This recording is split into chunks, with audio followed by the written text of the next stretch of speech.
Hey, it's Jose Galison on No Way Jose. You can find me on the No Way Jose YouTube channel. I'm also on just about every place you can find podcasts at, every podcatcher. I'm also on the Liberty Movement YouTube channel and BitChute. You won't find all my content there. I generally only put the content up there that is falls under the umbrella of cultural and non-political. For them, this one will probably, I don't see us going too political with the topic today. I find that hard to believe. Tomorrow I'll have James Gentleman on, and we'll probably go a little political, so that one won't be on here. So if you want that stuff, go on my channel, or you find me on the podcasters, podcatchers, or whatever the fuck. Today I'm having on Shaine Scalph of the What's Happening podcast. We're going to be talking about fatherhood because he has an interesting story with that, and I'm a little bit of a seasoned dad. He's a new to-be dad. One quick thing before we get into it, I've kind of got an offer to kind of promote something. I kind of want to get some of you guys' input on something. I'm kind of a tech tard, as a lot of you guys know, so I'd like some of you tech savvy folks to go check out endthefed.app and kind of just let me know what you think. Give me your feedback. It's supposed to be like a person-to-person crypto-powered app store, which, that's throwing a lot at you. That took me a while to even figure out what the fuck that was.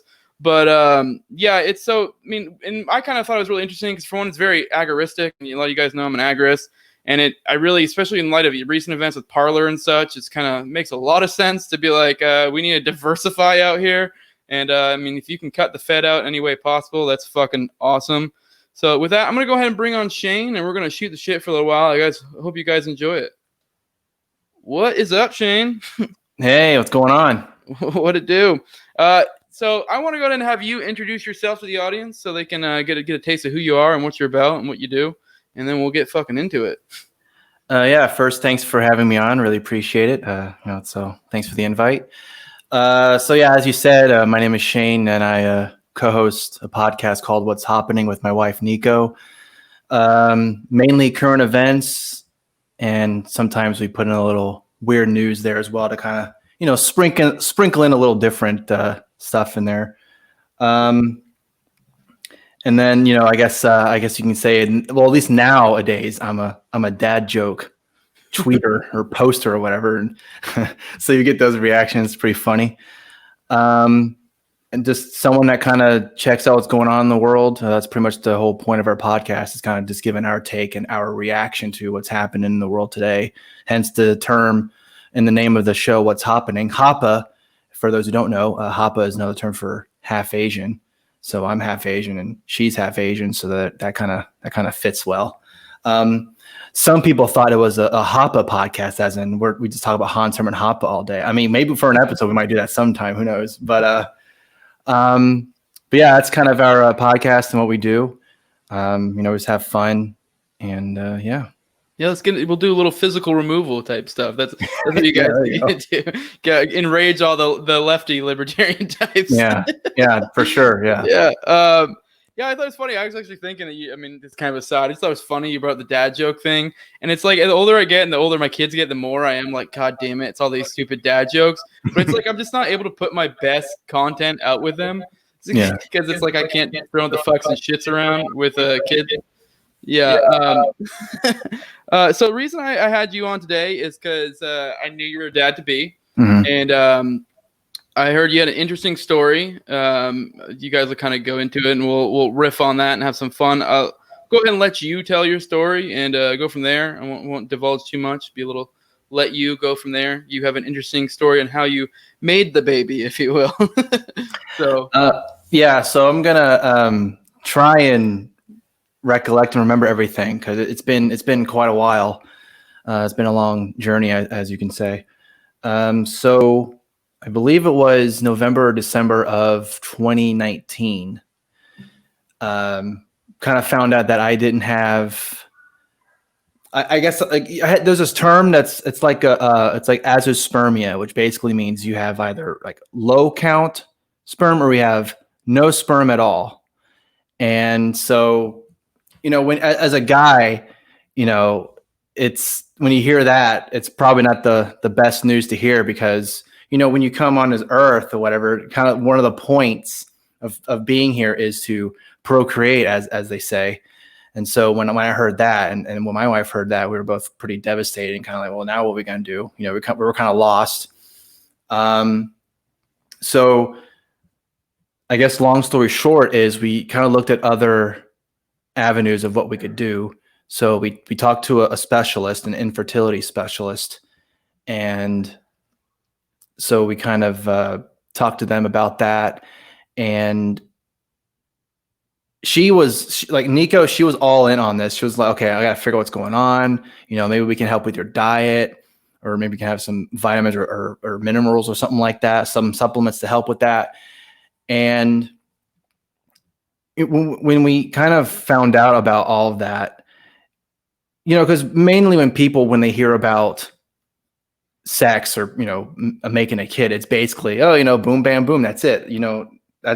All that stuff. Well, it's a lot more complicated than that. It's not just when you have sex and you finish, as they say.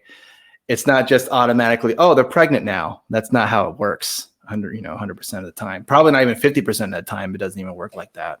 You by the way, you can go NSFW here if you want. I'm a mechanic by trade, so I'm okay. I don't know if you watch Trailer Park Boys, but there's that like scene where in the courthouse and he's like trying not to swear, and he just goes to the judge like, I gotta swear. Like if I don't swear, I can't do it. So that's kind of where I am. I cannot communicate. I mean, I can, but for ease of talking, I just swear. Let the fucks roll. Okay. So, yeah, I probably should have asked that before, but anyway, yeah, that makes sense. I mean, you're saying fuck, so I mean, I don't know. Maybe I was just in the filtered mood. But anyway, so kind of going back to what I was saying, we had all these different, I guess, avenues to look at. And so when we were talking to the infertility specialists, they're kind of telling us what we can do and everything. And I guess, again, long story short, we finally got to a point where it's going to have to go through more of a medical, I guess, intrusive, I suppose you can say. So basically, for Nico especially, she had to go through a lot. I didn't have to go through anything, at least emotionally for me, but for her, it was emotionally and physically. I mean, especially now, she's being pregnant and everything like that. But she had to get like shots, and she had to have, God, I wish I remember the names of them, but she had to get like patches on and everything like that, all to try and get pregnant. And you just probably had to jerk off in a cup, right? yeah, exactly. Yeah. Yeah. And it's funny too, because when we're doing those shots, they're called progesterone. I'm probably going to really mispronounce these names, so I apologize. That's right. Yeah. But yeah, so they were called like progesterone shots. And so it's basically like oil. And so I was the one that had to do it. And me, who I've never given anyone shots before, they're just like, okay, well, here's what you're gonna have to do, so get ready. They give you one training session and then, all right, here you go, you're off to the races. And so you have to basically put the shot over, like, I guess her butt, like in that area right above her butt or whatever like that. So that was about 2 or 3 months or so. So basically what I'm getting at, for those who are boring off, like, okay, get to the point. Basically, it wasn't just the, linear, like, I was saying before, isn't just a linear, you come in the woman and that's it. Like you're saying, jerk off into a cup and there you go, there was a lot more to it. And so I'll just leave it at that and we can go on more. Yeah, no, it's funny. I mean, we were talking before and I kind of mentioned that, like, both my kids, like, it was just me being an idiot, because I'm only 29. I have a 10-year-old and an 8-year-old, and so, like, you can do the math. Like, I was pretty young, so yeah. Most of the time we're just me just being an idiot and being like, just busting all in there. Yeah. Like God, I remember our second. She was on the depot shot, because like she actually had the IUD in, and that thing came out. And then I always joke and say I did it with my dick, but I mean, whatever, probably not. But but somehow it got dislodged, so she had to get removed, and she got put in the depot shot. And I remember she was like And she told me, she's like, well, the doctor told me like for like the first month it's not as effective. And me, I guess it's just like you hear what you want to hear. So I'm just like, not as effective. I mean, like condoms are what, 99.9. I mean, that must be what they're getting at. Just all in there, and then there comes baby Gabby. Yeah. So yeah, it's just funny because I mean, there's probably pros and cons. I mean, I'm sure you guys spend a shitload of money like with going through this process. But at the same time, you got to completely plan. So there's a pros and cons there. Whereas we were just young, dumb, and full of cum, and friggin' popped out some kiddos. And I mean, we love our kids, but it's just funny how it worked out the way. It probably would have been a little better if we planned, but I mean, it worked out in the end. It's just So, oh shit! I kind of just had a brain fart there. Well, so I do want to add to what I was saying before is that so I don't know why I completely blanked out on this. Like you just had a brain fart. I had a brain fart too when I was explaining it. But I had 3 surgeries, and they're all in the balls. They're all in the balls. So yeah, your face exactly. So I had a testicular biopsy. Well, first, I had a testicular biopsy, but I also had a varicocele surgery, which this is completely new to me. I had no idea this was even possible. So I was learning a lot of medical stuff along the way too. But apparently your veins can inflame inside to the point where it'll block sperm from coming out, which was like, I was like, well, I had no idea. And so that was one of the things where, well, if we fix this, then maybe this will work. And so that was one of the surgeries that happened. And then when they did the surgery and they found out that, I think at that point they didn't find a whole lot of sperm at that point, but that was something. And then after that, I had 2 microtesty surgeries, which is even more intrusive because with the biopsy surgery, it's just random. They just go randomly. Okay, we're going to go here and see if we can find anything. But with the testing, they actually like go and look for sure. And so that's basically what I had to deal with was that. And then the recovery time was, it was interesting. I had to wear like, I guess you could say a jock strap for a few weeks or so. And walking was fun. Sitting down was fun. I mean, she had to do a lot for me, so it was crazy. Yeah, that sounds awful. We've been shooting the shit about getting a vasectomy for like ever, but I'm just like too much of a pussy. And like, I know usually, I guess when it comes to vasectomies, the standard procedure is to do it while you're awake. And I was just like, like no way, Jose. Just do the whole like thing in a movie where you say the line. But no way that's happening. Like you're putting me out, or it's not happening. Like I would rather wear a Connie. Like no, I'm good. I don't know. Just messing with my balls is kind of like I don't know. I mean, it's like one of those things where like a guy sees a dude get hit in the balls, just hurts. So you just see me thinking about surgery. I don't know what it is. It's kind of dumb if you think about it, because I could have surgery in probably any other body part. I mean, maybe the only other thing I could think of, maybe like my eyes. They're the only thing maybe I get weird about. But any other body part, if I need a surgery, I'd be like, okay, my balls. I'm like, we're gonna have to go through some very specific parameters here. Right. Yeah. Yeah. I don't know. Just thinking about it just kind of makes you go, ugh. Like, and 3, I can only imagine because, So, one thing I wanted to get into, kind of mentioned to you before, is I thought it'd be fun to. I guess not that I'm the fucking expert on being a dad. I mean, I kind of learned as I go, but I thought it'd be fun to have the prospective dad have a little bit ask some questions to the more seasoned dad. So I was wondering if you have any thoughts or any questions about, what's to come. Oh yeah, I also want to ask. You guys aren't that far along yet. So do you guys know if you're having a boy or an abortion yet? I'm just kidding. I have 2 girls. No, not yet, but very, very soon we'll find out. I actually kind of knew that. I just wanted a chance to use a shitty joke. but yeah. Anyways, so back. This is in China. Come on now. Yeah, so like I said, I have 2 daughters. I have nothing against girls. I love my daughters. I just always thought it was a funny joke. But I think it was like from like Borat. Not Borat, it was the other movie. But anyways, I digress. So yeah, getting back to it, we're talking. I think it'd be interesting if you had any questions for me for like what to expect with fatherhood coming forward. Well, as you were when you're saying you're young, dumb, and full of cum and all that stuff. Like when you first found out you were pregnant, like how did you try and handle that emotionally and all that stuff?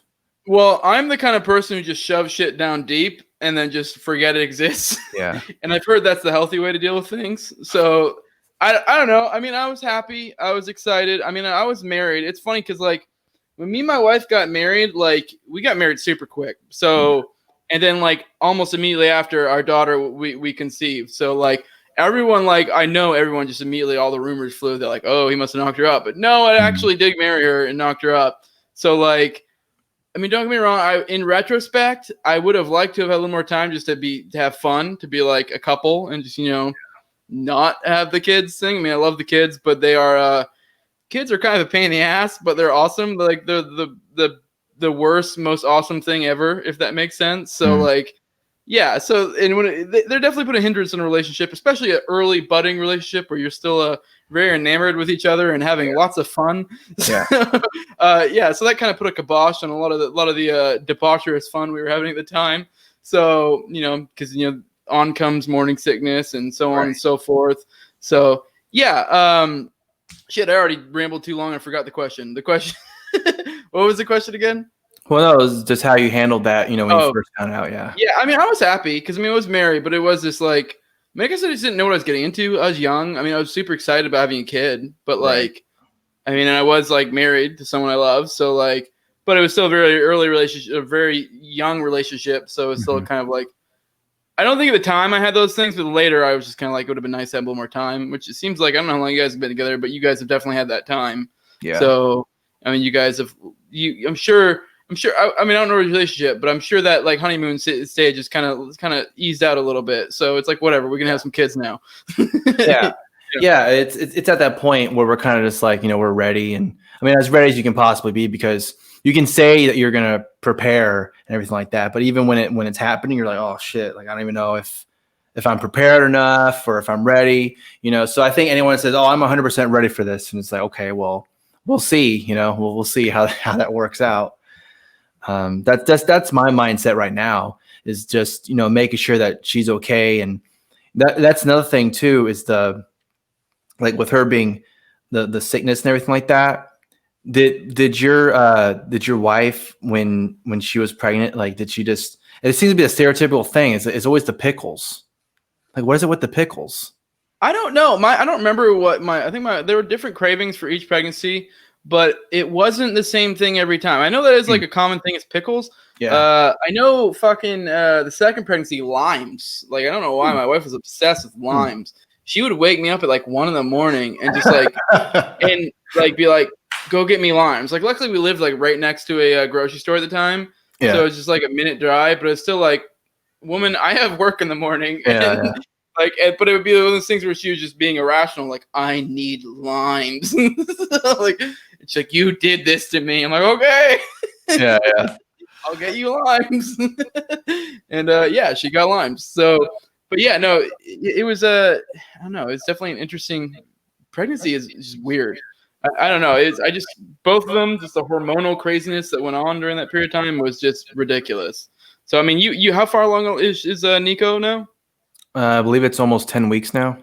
10 weeks. Oh, okay. So you're just you're probably like a little bit into the morning sickness, I'm assuming. Yeah. Well, she's been feeling like the nausea. That's basically what she's been feeling the most, is just that feeling of she wants to throw up, but it won't happen. And then, like I was saying, the pickles and just like, it's funny too, because like dairy like affects her really, really badly, but during the pregnancy, it doesn't affect her all that much. So it's almost like a complete 180 in terms of her having some kind of dairy. It doesn't really affect her all that much anymore. Yeah, that's weird. Yeah. Just gave her protective dairy powers to where it doesn't mess with her anymore. Yeah. Do you have any other questions while we're on this topic?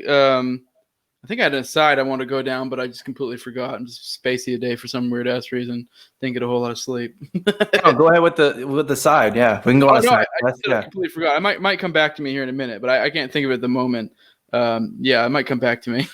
Oh, I know what it was now. I was going to go into a little bit of just how, like, just for being a father going forward, people always ask, like, oh, is it get better when they get older or whatever? Like, and it's like always like a yes and no, because I mean, something you said sparked that thought in my head.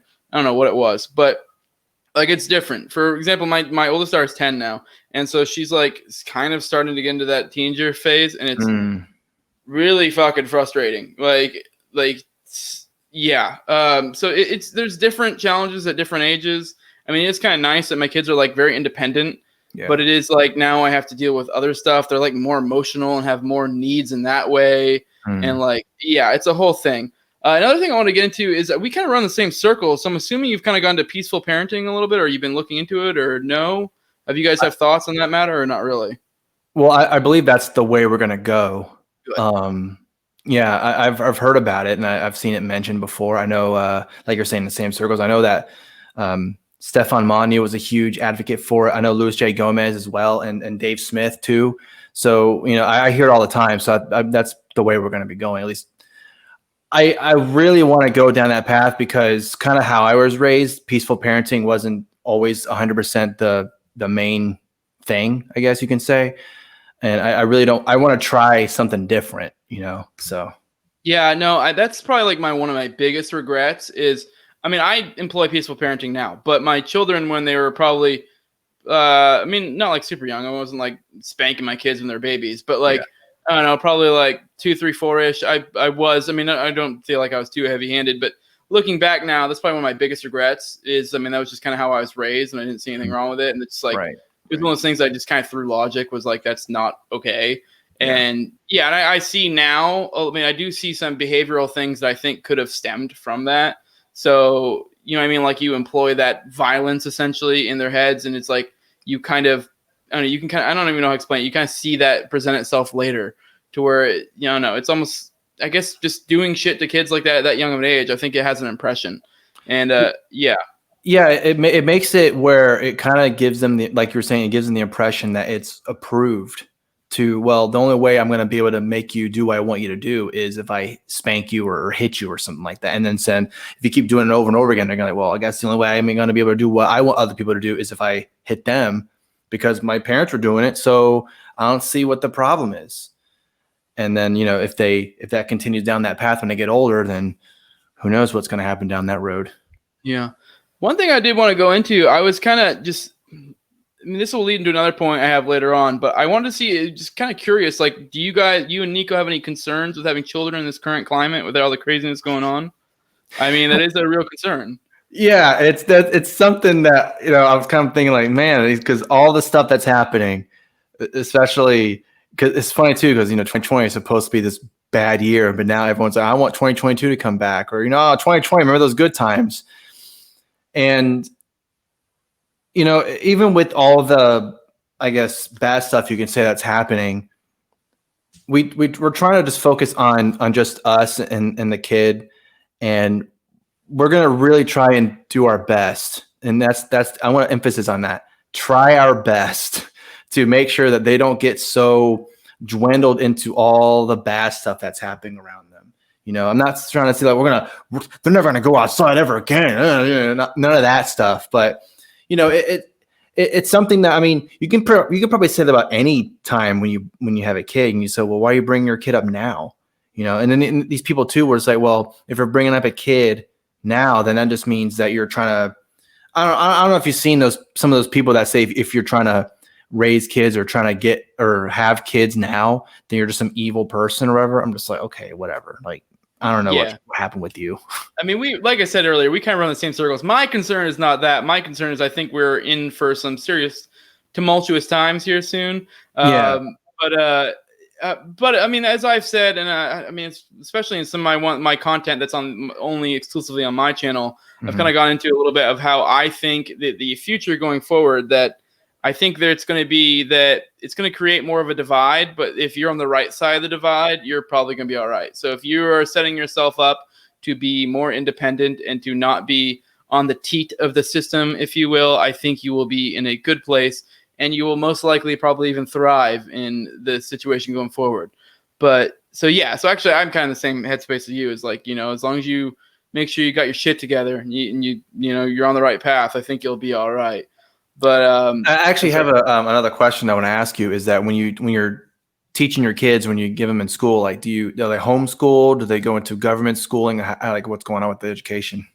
Oh, all right. This is one I'm not proud of because my wife's a bit of a normie, and me and my wife are both very busy. So they are in public school. They were homeschooled for a while, and I fucking loved it. And I wish we were in a situation where we could do that all the time. Because here's the thing: like, I know, like when they were homeschooling, they probably they learned like really well during that period of time. Because like for one, my youngest daughter is basically a fucking genius. My oldest daughter she's not dumb, but she struggles sometimes like picking up stuff. Yeah. So like. It's kind of also needs like a certain tailored learning style, and I don't feel like it works well with like just your generic public school. So my youngest, my oldest, the issue she has is that she like it's not really like she doesn't really get the tailored kind of learning style she needs from the school. So it kind of like holds her back to an extent, kind of makes her feel like she's the dumb kid when she's not. She's not dumb. She doesn't learn the way everybody else does. And my youngest daughter has the opposite problem where she's a fucking genius. But she's like basically being held back because like she's around all these fucking retards. So like it really is like it's irritating. I was really upset when she went back to public school. Just like every day she'd come back and like the homework she had and stuff, and it'd just be like, "This is what you're doing. This is stuff that you learned like 2 years ago, just for shits and gigs around the house." And like and like even just trying to get them to like gifted programs and stuff is just a pain in the ass. Yeah, it's like one of those things I wish I had the kind of time. Just we're not in that position. Yeah. And yeah, I mean, if my wife was less of a normie, maybe it would be a thing. It's also like, the point I was getting at too is my wife like being a normie, and she's kind of right. She was worried about them being socialized when they were homeschooled. They did really well when it came to learning, but they didn't really get socialized with other children because me and my wife did not have the time. Based off our lifestyle and our jobs and stuff, we did not have the time to properly like socialize them. But if we had more time, we could have got them into sports or whatever. That way they are interacting with children, because I do think it is important that kids interact with other kids. So it's a matter of like having time, and I would have liked to restructure our lives a little bit more, and we may end up going forward a little bit. I don't know if I'm ever going to get my wife full on board with like homeschooling. Yeah. But yeah, I mean, I say she's a normie. She's not that bad. She's just a little bit of a normie. So yeah, no, I would definitely suggest something aside from public school. Personally, I don't really care that I don't like that they're in public school, but I do my best to fucking mitigate that fucking bullshit. Try to teach them as much as I can. Once they come out and they go, okay, so what'd you learn today? And they tell you, and they go, well, let me tell you what you're wrong about. What they're wrong about, and then you try to like de-educate them or something like that. Yeah, it also blows my mind some of the shit that they were just saying. Like for example, with the election and stuff. Like I'm not. I mean, not to get too political. I'm not like really like we're both kind of libertarian circles. I'm not really one way or the other. But they were just saying like crazy shit. Like for like one side. Like so, not trying to skate around like going to politics too much, and like just having these opinions that like where did you even get this opinion? You know nothing about what you're talking about right now. And they're just like, yeah. And like, they had like these like firm political opinions. And I'm like, where the fuck are these coming from? They're not from me and your mother. Like, I don't know. That was one that like really creeped me out. Like, what in the hell is going on? Because I mean, it could just be a matter of just being around the other children. I mean, maybe the teachers, but still just like, this is weird. Like why are you having these very firm political opinions at this age? Like you should not have any hard opinions on these things that you know nothing about at this period in time. Yeah. Well, the teacher told me so, and I have to say what they say or I'll get an F. Yeah. And then especially with all the COVID stuff going on, some of the stuff they bring back, I'm like, and it's like, you can't really go too in depth because it's like, but you're kind of like, that's dumb. Like, that's another aspect about it too, about the education thing that I'm kind of worried about. If we have to go down that road, like you're saying, like you don't like the fact that your kids are in public school, but you really don't have a choice in what's going on with your life and everything like that. I am kind of worried that if we do have to go down that path, like, how much indoctrination is going to be put into them and then everything like that, especially with all the COVID stuff and all the restrictions that are happening. I mean, I don't know when it's going to end. I have no idea. And I've seen some of the things, I know I'm trying not to get too political, but I've seen some of the things where the kids you have to do this and you got to go like that and you have to be separate and all this stuff. I mean, it's kind of weird, Yeah, I mean, I've just been doing my best. Luckily, I'm in Florida, so it's not as bad. But even then, the schools are still all like COVID crazy because, I mean, people think of Florida and they think it's just the wild, wild west out here. And it's like people don't realize, like, yes, the state, they don't have the rules. They've cut back on it, like basically I mean, I don't know the ins and outs, but damn near all the rules. But Hmm. the problem is that, but then you get down to the county level, you get down to the city level, you get down to, every little level, it's like they all have their own individual little rules. So even then the schools are still making them wear masks and shit like that. And I absolutely hate that. But I've done a pretty damn good job, in my opinion, of inundating my kids with like, this is fucking stupid. So like we go into a store and they'll be like, do I need my mask? I'm like, no, shove that shit in your pocket. And if anyone says anything, put it on. Because I mean, I do believe in property rights. So if someone really like, if we go into a store and someone complains and they're like, hey, can you please put your mask? I'm like, okay, that or I'll leave, but like, okay, but I'm not like, until you say something to me or kick me out, I'm not going to. That's just the way I look at it. So Yeah. like, depending on the situation, I've said multiple times, we live in like kind of a semi-retirement area. So there is like one like grocery store I kind of go to a lot that I will wear it there because it's like there's a shitload of old people there, and it's just like, I mean, they're the ones that probably are kind of at risk. So it's like, and also it's kind of like just for their quality of mind, and they're probably like weeks away from dying anyway. So it's like, whatever. I'll wear it. It's understandable. Yeah. Yeah. But yeah. Well, this kind of leads into my next question. My next question kind of ties into the previous one a little bit. I was wondering if this has knowing you're having a kid coming up, if that's shifted your thinking in any way, especially when it comes to. All right. Well, I'll go into my anecdote to kind of explain what I'm getting at. Like for me, being as where my kids are at now, and especially going on, it's made me far more of a collapsitarian, which I feel like for a lot of people would think that was like counterintuitive. But for me, it's like there's actually one of the founders has a quote, and I can't remember what it is. It's something along the lines. It's like, if there's going to be strife, have it be in my time kind of deal. And it's like my thing is I would rather, if we're going to have some shit go down, I'd rather have it happen now. Because if you look at history, usually it's like periods of shit and then periods of things are better. So I would rather it get over. I mean, it's kind of, if you bring it back to economics and like Austrian economics, it's the boom bust cycle in a sense. Right. So I would rather go ahead and let it bust like crazy. Because if it busts like crazy now, they'll probably have the boom. I mean, I don't know how this is going to present itself in the future, but I would ideally like them just keep printing money like gangbusters, essentially, and just let this whole thing collapse. And that way, hopefully, my children can have a better future, as opposed to them dealing with it in their adulthood. Looking at the way things probably are going, it's probably going to be most likely my children dealing with it in their mid to late 20s or early 30s, so, but I would like them to just keep going nuts and just keep on printer go burr personally. Yeah. Like that's my perspective. So you kind of get what I'm getting. I'm wondering if this has affected your thinking at all, because they kind of tied into the previous question about having children in this climate. So I'm wondering if it's shifted your thinking, I think. Because if I'd like to bring it back, if I didn't have children, I wouldn't have those thoughts. Like I wouldn't be like collapsitarian, essentially. I wouldn't be like saying let this thing collapse. It's like I like personally no, I just wouldn't. I wouldn't be rooting for a collapse, essentially. Whereas now I am, because I just like get this shit over with. Myself, and then my kids can chill out, Yeah, I totally get it. And so for me, like I guess before I was kind of more towards that anarchist side, kind of being like, well, the whole government's a sham and the Constitution's bullshit and it's just a piece of paper. Just put it in the fire. Who gives a fuck? But I think for me, the main issue that I kind of changed was just like with abortion, I was on the fence. Now I'm just completely pro-life.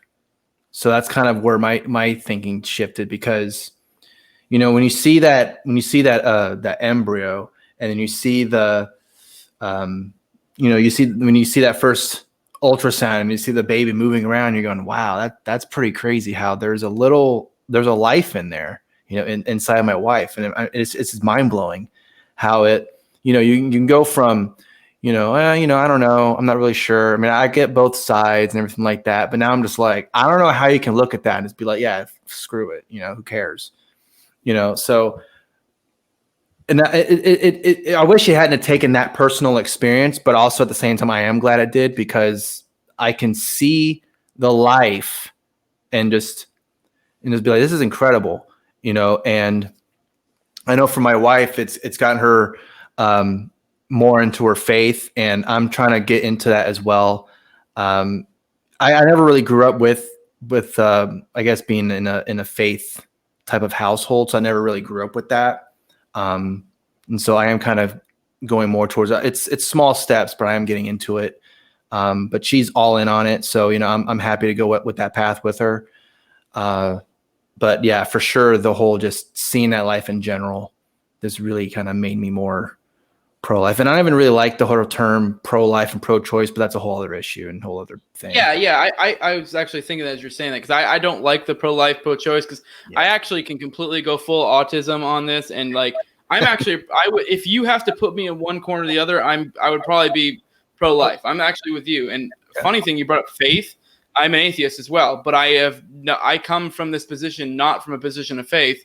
Right. I can completely go logically why I think why abortion is wrong. And I mean, right. I actually do have specific scenarios in which I think it is permissible, like if we're going to like go full autism, because like we won't go full too into it. I mean, maybe another time or something. But yeah, I just thought it was funny because you kind of brought up faith too. And I don't, because that's one thing I always hate, how people bring up like, like how like pro-life people are like all just religious. And I do think that is like, I mean, there's something to that. And that is like, most people don't really think this through. And then they get to this position from simply, well, God said so. And I mean, really, even if you are religious, if that's your only real argument, I really feel like you need to go back to the drawing board. And so like, for me, I came to this position just thinking through it logically. And I just came to the point that's like, I just don't think it's morally permissible. I think it's essentially an NAP aggression in most cases. I think there are certain cases in which it is not. Yeah. Like, but yeah, you get into the whole property rights type argument. Right. But yeah. No, yeah, I just thought that was interesting. And I actually came from the opposite. I was actually like super religious as a kid, and then now I'm an atheist. And funny enough, like my path to becoming an atheist was kind of like I learned the logical tools going through from that, like, I guess, conversion. I mean, it's not really a conversion. I like kind of learned logical tools through that. And that's kind of what also brought me along my progression from like to like anarchist and so on and so forth. Yeah. So, yeah. With that, I think we're kind of at a good spot to go ahead and kill this. So you want to go ahead and drop your plugs? Yeah, sure. So again, I host a podcast called What's Happening with my lovely wife, Nico. We release weekly. But for this time, especially with her, being pregnant and everything like that, she'll be on there a little less than usual. So hopefully there'll be more guests and maybe more episodes released, not just weekly, but maybe twice a week or something like that. But for the most part, it's generally once a week. You can follow me on Twitter until I guess Twitter just decides they're going to ban everyone who's not to the right of, or everyone who's to the right of Bernie Sanders or whoever you want to say. I don't know. But you can follow me at Shaine Scalph. I also have a Telegram channel. It's the same name. And I have a whole bunch of links. Just go to my Twitter. I have a link tree there. You can go to my bio and all that good stuff. But yeah, I think that's about it. Nice. Yeah. If you ever need a guest, holler at your boy. I know that scheduling game can be sometimes where you're like, you just like procrastinate and put off and you're like, oh shit. I got to schedule someone. For me, like I said earlier at the beginning, we got the No Way Jose YouTube channel. I'm also on pretty much anywhere audio or podcasts are at, so you can find me there. Just look up No Way Jose. I'm also on the Liberty Movement YouTube and BitChute. This episode will definitely be going up on the Liberty Movement. Not all of them will. Like I said, for example, in the episode tomorrow, we're gonna be going over current events and stuff with James Gentleman, who's a Blackbird is his podcast, and we'll be going to that. So that'll be only on my channel. With the Liberty Movement, we're on Facebook and MeWe. If you want to hop in that, you can contact me at the Liberty Movement Global at gmail.com, or you can find me on damn near every social. Like I said at the beginning, especially if you're a tech person, go look at endthefed.app and just give me some feedback. I want to hear what you guys think. Like, share, subscribe, comment, all that good shit. And with that, deuces. Thanks for coming, Shaine. Yeah, thanks again for having me. Appreciate it. No problem.